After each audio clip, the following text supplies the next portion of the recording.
y el día de hoy yo les voy a hablar sobre agonistas GLP-1 y glaucoma. Este tema surge desde el curso que tuvimos del Hospital Clínico de la Universidad de Chile, donde una de las invitadas internacionales, la doctora Giaconi, presentó justamente sobre esto y fue muy comentado después entre los becados, entre los distintos oftalmólogos que asistieron a la reunión, así que me pareció un tema bastante novedoso e interesante para presentarles hoy día. Entonces, como introducción, el GLP-1 es un péptido endógeno producido por las células intestinales cuando uno consume alimentos y funciona como una incretina que participa dentro de la homeostasis de la glucosa. Este tiene una vida media bastante corta, entre minutos hasta 10 minutos incluso, pero es degradado rápidamente por una enzima que es el DPP4 a nivel intestinal. Por eso surge este péptido como una posibilidad al tratamiento de la diabetes y se crean los agonistas GLP-1, que es un grupo de fármacos análogos a este péptido, pero resistentes a la degradación por esta enzima DPP4, por lo cual tienen una vida media bastante más prolongada. Algunos ejemplos son la liraglutida, semaglutida, etcétera. Y las indicaciones hasta el momento son para el tratamiento de la diabetes mellitus tipo 2, donde ha demostrado además de un beneficio dentro de la regulación de la glicemia, también un beneficio cardiovascular y renal. También fue recientemente aprobado para el tratamiento de la obesidad y bastante más recientemente aún, que fue en este mes, fue aprobado para el tratamiento de la esteatopatitis metabólica, previamente conocida como NASH. La evidencia demuestra que este grupo de análogos disminuye la prevalencia de los eventos cardiovasculares en aquellos que lo utilizan, promueve la pérdida de peso sostenida en el tiempo de un 10 a un 15% del peso corporal y además tiene beneficios renales que conversaremos más adelante. ¿Cuál es la relevancia oftalmológica de esto? Se ha visto que hay receptores de GLP-1 también en el sistema nervioso central y en la retina. En realidad hay en todo el cuerpo, pero en estos tejidos particularmente podría tener un efecto potencialmente neuroprotector. Entonces aquí tenemos un gráfico donde podemos observar la cantidad de estudios clínicos que han sido publicados en el tiempo sobre estos fármacos y podemos ver que a la fecha existen más de 2.000 publicaciones. Estos fármacos han obtenido una popularidad bastante grande y son ampliamente usados. De hecho, el 2022 las ventas de estos análogos alcanzó los 22 billones de dólares. Y también dentro de este gráfico podemos observar acá la vida media de los distintos análogos que existen. Tengo que destacar el semaglutide, también conocido por su marca comercial Ozempic, que es el que tiene la vida media más larga, hasta 168 horas, por lo cual es de uso semanal. Y ya los otros que existen previamente, el exenatide, que fue el primero en ser aprobado el año 2005, tiene una vida media un poco más corta, ¿cierto?, de 2.4 horas, así como el liraglutide, que es otra de los ampliamente usados de forma oral, que dura más o menos 11 a 13 horas. Entonces, ¿cuál es el mecanismo de acción de estos análogos? Tenemos que el receptor GLP-1, al unirse con el análogo, al estar acoplado a una proteína GS que está en los distintos tejidos, como páncreas, sistema nervioso central, retina, al unirse estimula la producción del AMP cíclico y esto genera una modulación de los procesos intracelulares, tanto de los canales iónicos, del metabolismo celular y de la supervivencia neuronal y celular. Y esto genera a nivel sistémico distintos efectos metabólicos que podemos observar aquí en esta imagen. A nivel del páncreas va a estimular la secreción de insulina y la formación de células beta, que son las que producen la insulina.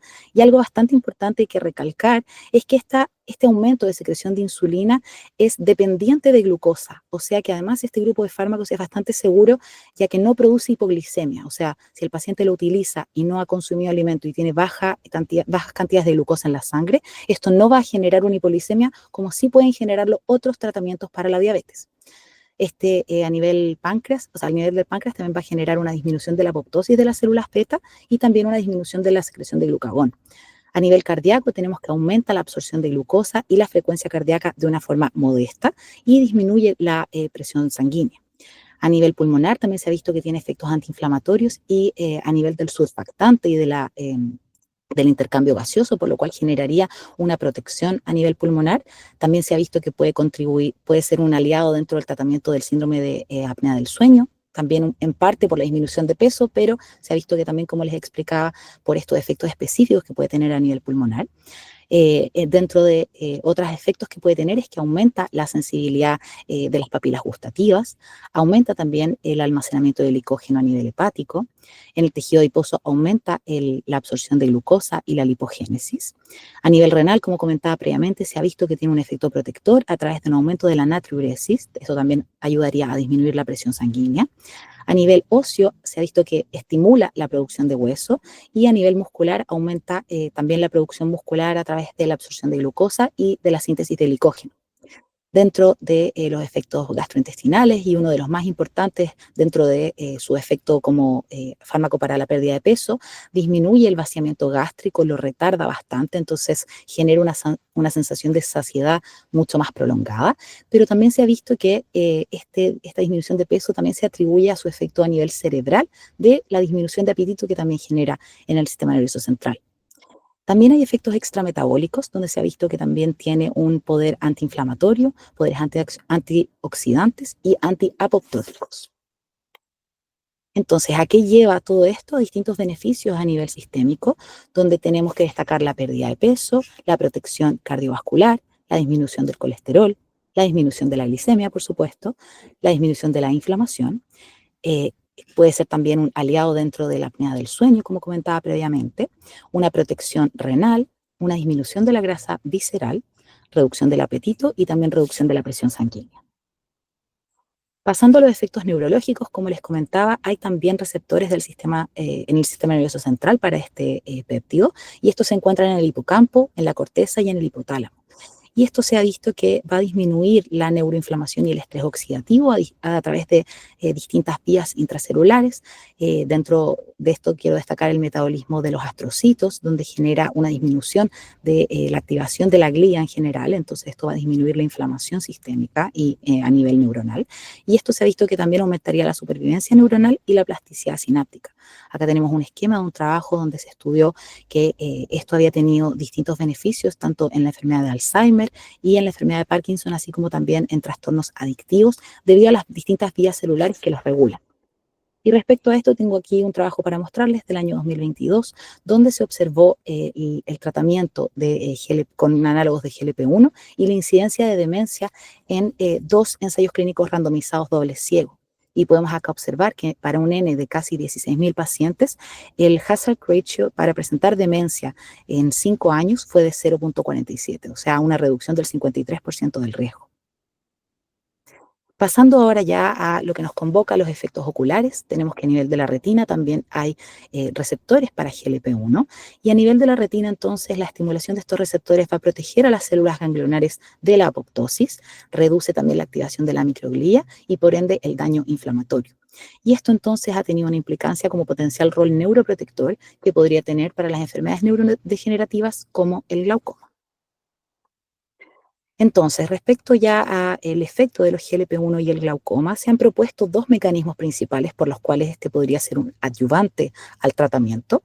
En primer lugar, este fármaco podría reducir la presión intraocular, y en segundo lugar, este fármaco también podría generar un efecto neuroprotector a través de distintos mecanismos celulares, como la disminución de la apoptosis de las células ganglionares, la disminución de la inflamación a través de una menor activación de la microglía, una disminución del estrés oxidativo y toxicidad, el aumento de la supervivencia neuronal debido a su función antiapoptótica y por ende también la función visual.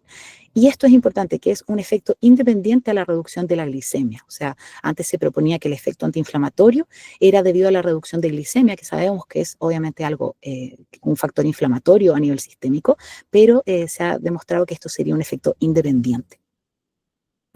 Entonces, empezando con un trabajo que fue realizado en el 2023 en ratones, donde se administró GLP-1, o sea, agonistas de GLP-1, tanto tópico como sistémico, en ratones donde se indujo un glaucoma hipertensivo.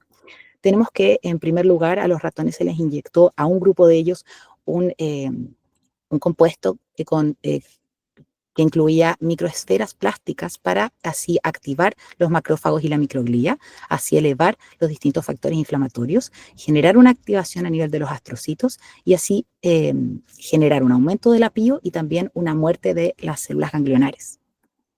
Entonces aquí tenemos un gráfico de ambos grupos de ratones. Arriba tenemos aquellos donde se introdujeron estas microesferas y abajo tenemos aquellos donde eso no se incluyó. Y dentro de los distintos colores podemos observar los ratones que fueron tratados en esta primera línea solamente con las microesferas y en azul y en rojo con 2 distintos GLP-1. Entonces podemos observar que en comparación al grupo que fue donde se introdujeron estas microesferas plásticas, el grupo que utilizó liraglutide presentó una menor PIO en el tiempo en comparación a aquellos que habían utilizado el lixisenatide, que es otro análogo de GLP-1 de menor vida media, y aquellos que no habían recibido ningún tratamiento. Y aquí podemos observar que a nivel de aquellos que no recibieron estas microesferas plásticas, no hubo en realidad diferencias significativas, por lo cual el rol donde estos fármacos podrían reducir la PIO sería más que nada en ojos, donde ya hay algún grado de inflamación y algún grado de hipertensión ocular previa. También acá podemos ver dentro del efecto que esto tuvo a nivel sistémico en cuanto a los distintos marcadores inflamatorios, podemos observar que aquellos grupos donde se introdujeron las microesferas plásticas, aquellos que no tenían ningún análogo de GLP-1 tenían altos niveles de distintos factores inflamatorios que vemos acá en la barra gris. En cambio, aquellos que tenían las microesferas plásticas y también los análogos de GLP-1 tenían unos niveles de inflamación bastante similares al grupo que no había recibido este estímulo inflamatorio. Pasando ya a estudios en humanos, tenemos acá un trabajo del 2023 donde se observó el efecto de los GLP-1 en la presión intracraneal y en la presión intraocular en pacientes que tenían una hipertensión intracraneal idiopática.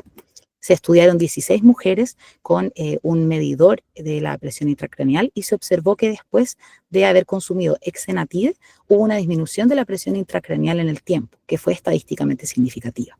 Pero, en cambio, en cuanto a la presión intraocular, aquí podemos observar la tabla que muestran en el paper, se observó que no hubo diferencias estadísticamente significativas en estas 16 mujeres. Tengo que recalcar que el N es bastante bajo, ¿cierto?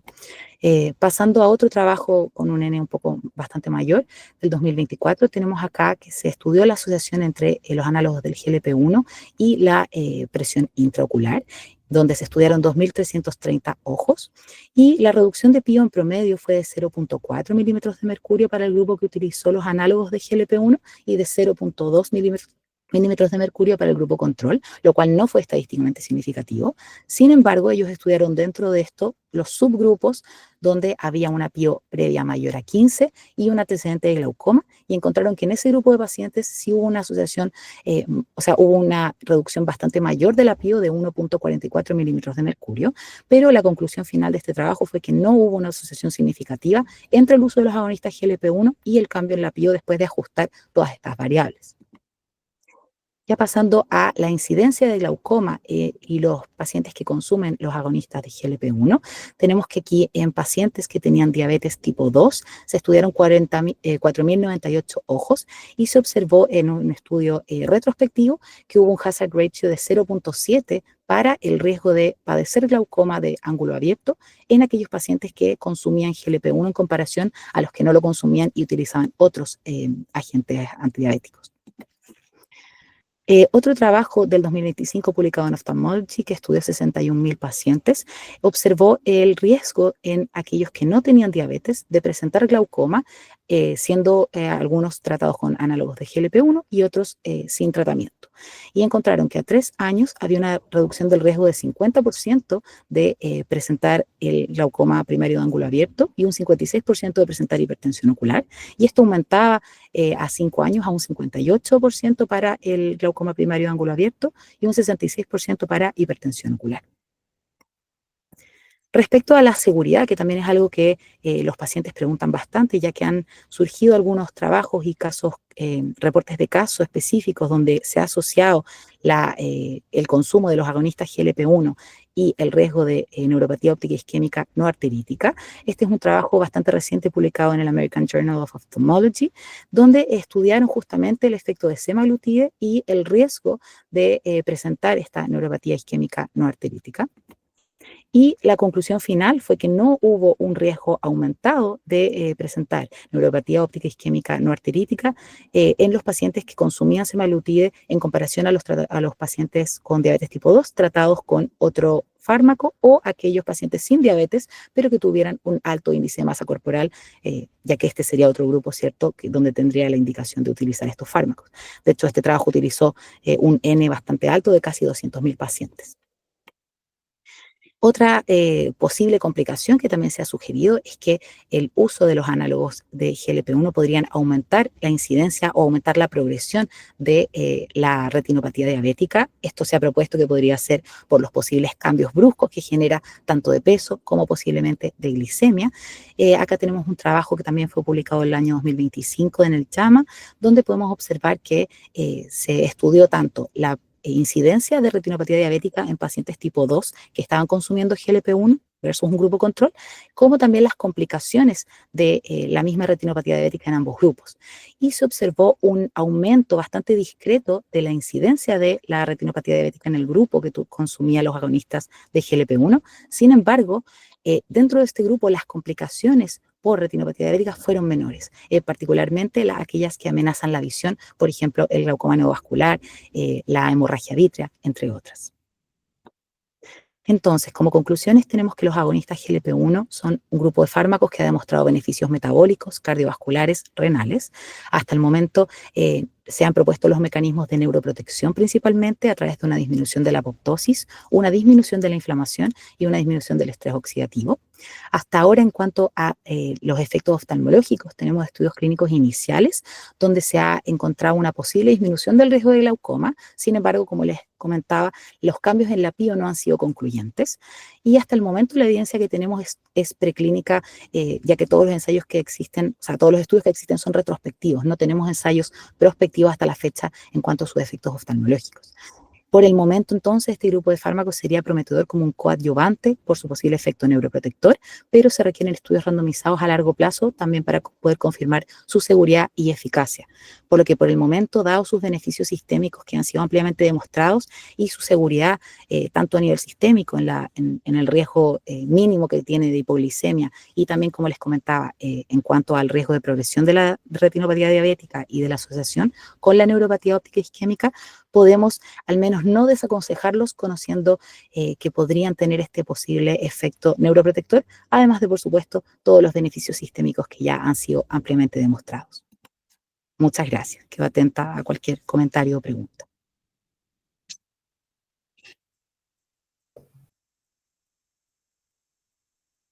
Pero bueno, la verdad que es una excelente presentación como las que nos tiene acostumbrados ya a la Victoria. La felicito porque es un ordenamiento fantástico frente a una cosa que es tan novedosa como es. Quería preguntarle dos cosas más importantes. Una, la primera, es de que al existir en varios cánceres, digamos, un fenómeno inflamatorio previo, digamos, si se ha estudiado que los análogos, digamos, al GLP-1, digamos, se han estudiado con respecto a ese factor específico, por si acaso hubiera una disminución en la frecuencia de algunos cánceres, digamos, relacionados con la inflamación. Y la segunda cosa es que un poco se parece esto a lo que veíamos en los medicamentos antiglaucomatosos, de que no eran efectivos, digamos, en los pacientes que tenían normotensión, o sea, los pacientes que tenían bajas presiones, no sufrían, digamos, cambios importantes en la presión intraocular después de ser sometidos a un tratamiento importante con cualquiera de los medicamentos que usamos habitualmente en glaucoma. Y en este caso particular parece ser lo mismo, digamos, disminuye cuando hay efectivamente una elevación de la presión intraocular previa importante. Esas dos preguntas quería hacer.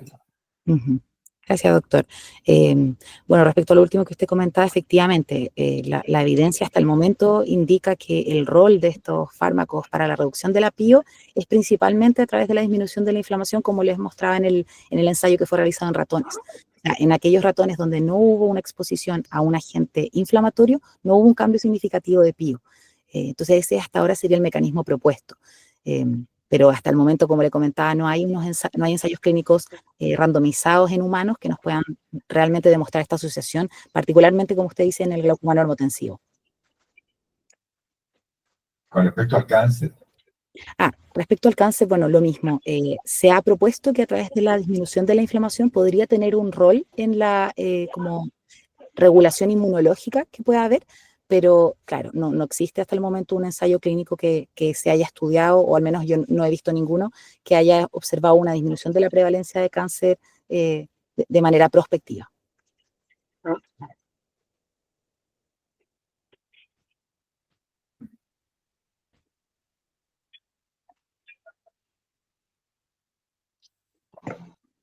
No sé si eso responde a sus preguntas.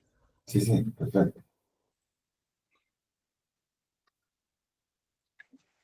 Hola, soy la doctora Vega, hola, excelente, fascinante la presentación. Fíjate qué increíble cómo son estas drogas, ¿ah? El futuro que, promisorio que podrían tener en tantas enfermedades.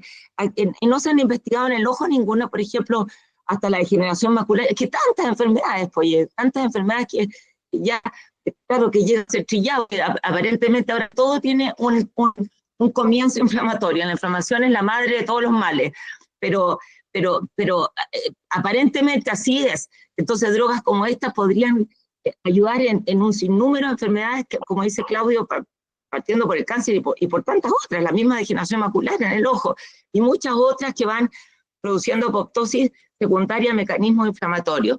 Qué interesante, qué fascinante. 1.000.000 de gracias, Victoria. Y hay un doctor que es endocrinólogo de la Católica, que fue compañero mío hace tantos años, que se me acaba de olvidar el nombre, pero que él es un gran investigador, y el otro día en la radio Duna creo que estaba hablando de que estaba investigando estas drogas, pero inyectadas en el tejido subcutáneo abdominal, y bueno, y explicando cómo podría actuar desde ese punto de vista y eliminar la grasa profunda solamente para los efectos de solucionar ese problema del acúmulo de grasa profunda. Súper interesante, tiene múltiples, bueno, ya, obvio. Así que 1.000.000 de gracias, ¿eh? Fascinante. Gracias, doctora. Bueno, el semaglutide, que es justamente el conocido por su nombre comercial Ozempic, tiene ese modo de presentación. Se administra subcutáneo. Hay otros sí, pero él estaba investigando algo específico con la grasa profunda, pero no me acuerdo exactamente qué era. Si lo entrevistaron hace muy poco. Es uno de nuestros mejores investigadores chilenos. Pero no me acuerdo exacto, pero era algo distinto. Súper interesante. Lo vamos a averiguar entonces. Ya, gracias, Vicky. ¿Aló, Victoria? Hola, doctor.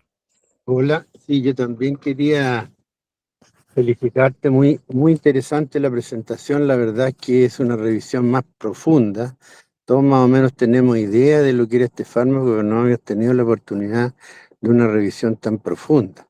La verdad que con todo lo que dijiste pareciera esto un pasaporte a la vida eterna, porque tiene tantas cosas buenas, actúa a tanto nivel que es exactamente, y en el fondo da la impresión que con tan pocos efectos colaterales, yo no sé si en la vida diaria esto se está usando más allá de la gente que tiene problemas diabéticos, obesidad, etcétera, se está usando así como para prevenir el envejecimiento o no.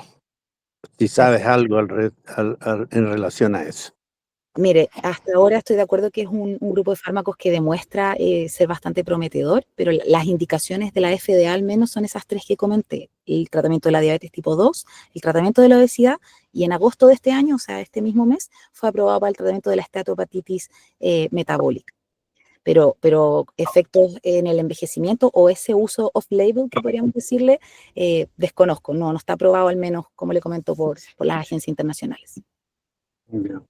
Oye, me acuerdo ya me acordé el doctor Fardela, que es tan conocido porque es de tiroides, pero a propósito de eso, ustedes saben que esto tuvo un boom cuando las Kardashians empezaron a usarlo, y así que lo usaban para mantenerse en forma. O sea, hay que tener cuidado, claro. Lo que pasa es que con esto los medios se puede producir una verdadera epidemia, entonces las agencias tienen que tener mucho cuidado, hay que tener mucha seguridad, porque si no, imagínate lo que puede, si esta llega a ser la droga de la eterna vida, como decís tú, bueno, y no tenemos seguridad de los efectos a largo plazo, es un drama.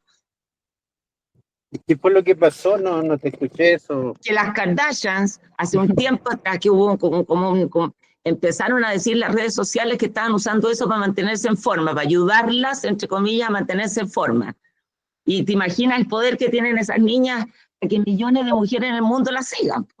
Claro, entonces se produjo como un pequeño escándalo, y por eso que la FDA y todas las agencias médicas están tan cuidadosas al respecto, porque hay que tener mucho cuidado con un uso masivo al lote. Porque esta droga tiene efectos maravillosos, buenos, pero quizás todo eso a largo plazo contraproducente, anda a saber tú, no, hay muchas cosas que no sabemos tampoco. Así que son drogas peligrosas. Sí, claro. desde el tema que hay que inyectarla, desde el modo de administración. Exactamente. Pero es Fardel el que está haciendo. Vamos a preguntarle, fíjate, para ver qué es lo que está haciendo. Está en algo súper novedoso. Pucha, lo explicó en la Radio Duna, pero se olvidó. Pero era un uso específico muy interesante.